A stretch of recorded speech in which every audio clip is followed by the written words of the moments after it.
mungkin berhari-hari, berminggu-minggu masih merasakan sedih yang sangat. Jadi mungkin juga pada saat itu dia tidak memikirkan yang namanya makanan. Yang dia tahu adalah menangis dan mengingat lagi pasti kenangan dengan Rasulullah. Aisyah menyatakan seorang wanita bersama 2 anak perempuannya datang meminta-minta kepadaku. Kita ini tentang kezuhudan Aisyah, tentang kesederhanaan Aisyah.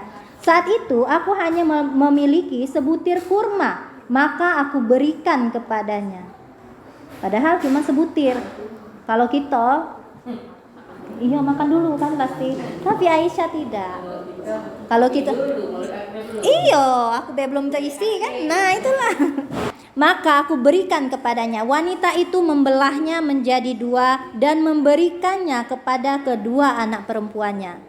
Anak perempuannya. Jadi dia tidak makan.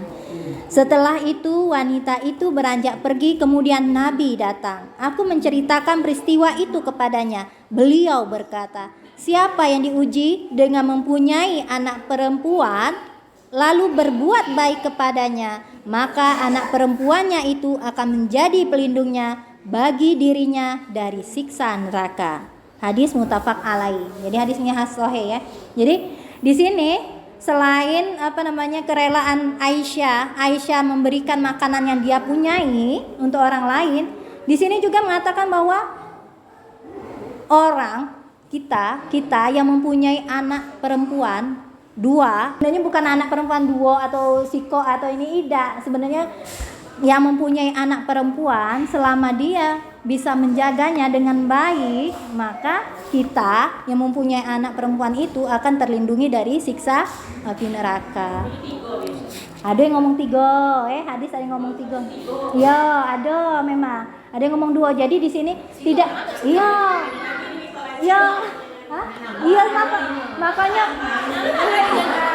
yang belum 3, yang belum 2 nambah lagi. Iya, malah jelas. Tidak. Ini nambah lagi. Yang ini kan masih kok. Bukan masalah jumlah anak perempuannya, tetapi tapi bagaimana kita menjaga anak perempuan itu dengan baik kayak gitu. Nah, jangan sampai anak perempuan kita terjerumus dari perbuatan zina sampai dia nikah. Sampai situ kita ngantarinya kan, nah kayak gitu. Jadi yang siko atau yang tidak punya anak perempuan, hati. Kage kan punya anak perempuan juga kan? Itu tuh besak kaki yang anaknya betino galo, ya kan? Yang pengen lanang nggak ke betino galo. Sebenarnya yang lanang kage untuk berjihad. Iya. Ekstra juga menjaga makanya. Iya. Ekstra juga menjaga makanan lain. Iya betul. Ini ya bantahannya, lanang tuh, ya macam itulah. Iya. Tapi mungkin karena betino kodrat wanita kalau kena sesuatu maksiat ya, zina itu langsung kejingoan. Nah itu. Iya. Iya. Iya. Kalau anak laki dia melakukan dengan anak lain sama baik. Iya, sebenarnya, Jadi memang sebenarnya tidak ada lanang, tidak ada betina. Iya. Sama-sama ekstra. Harus dijaga. Bukan Tanggung jawab kita dididik besar dulu. Lah, tapi laki-laki itu harus dididik untuk menjadi pemimpin. Nah, itu. Iya. Tapi Memang lika-liku untuk menjaga anak lanang, anak betino zaman sekarang ini memang lebih susah. Iya. Bukan kita nyagonya tapi internet jalan, misalnya kan? Tejigo ini. Nah, makanya itu. Iya. bagaikan dulu di atas tanggung. Nah, lanjut ibu-ibu Jabir bin Abdullah bin Amr bin Haram berkata, ketika kami telah bersiap-siap dan mulai mengucapkan talbiyah untuk berhaji, Aisyah lalu datang. Lalu saat Rasulullah menjumpainya, beliau mendapati Aisyah sedang menangis. Beliau bertanya, "Mengapa engkau menangis?" Aisyah menjawab, aku sedang haid. Nah, karena orang-orang mau berhaji, dia kondisinya sedang haid, jadi dia nangis. Iya, iya, iya. Rasulullah berkata, itu adalah ketetapan Allah bagi putra-putri Adam. Mandilah, lalu berniatlah melakukan ibadah haji. Aisyah menjalankan saran Rasulullah dan ikut semua pelaksanaan ibadah haji. Setelah suci, ia baru melakukan tawaf di Ka'bah dan sa'i di antara Bukit Sofa dan Marwah. Dan saat itulah Rasulullah berkata kepadanya, engkau telah bertahalul dari haji dan umroh. Aisyah berkata, wahai Rasulullah, ada yang masih mengganjal dalam hatiku, yakni aku baru bisa melaksanakan tawaf setelah selesai pelaksanaan ibadah haji.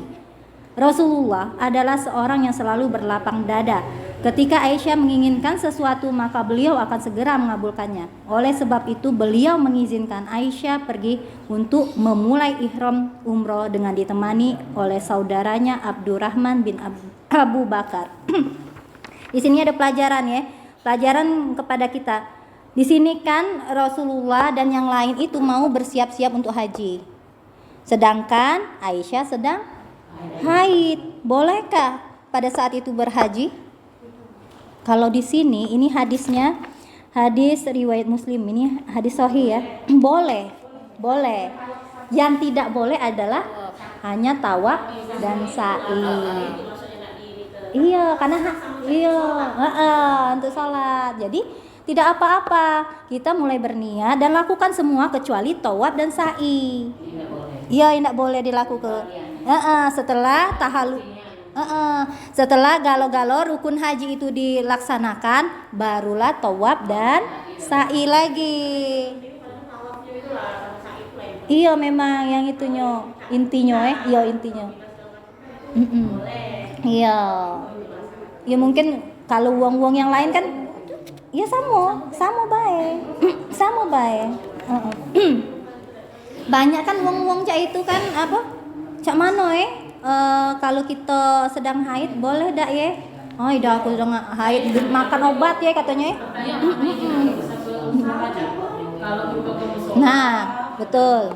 Sama baca Quran. Nah, itu kan jadi ada dua versi. Iya, Boleh ada yang tidak boleh.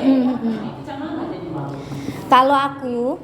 Kalau aku pribadi, kalau kan ada Aisyah itu mau ke masjid kalau tidak salah ya, ada kisahnya itu mau ke masjid, lalu Rasulullah itu minta ambilkan apa dengan Aisyah yang berada di masjid itu. Aisyah biasa aja pada saat itu dia Tapi sekedar berlalu. iya sekedar berlalu, maksudnya tidak berdiam diri kayak seperti berdiam diri di masjid ya kayak gitu ya. Nah, itikaf kayak gitu jangan lama-lama kayak itu. Nah tidak masalah. Tidak masalah. Ini umpamanya kita kan ngaji. Ya mendengar tidak apa-apa. Cuman ya itu jangan sampai kaget mengotori masjid.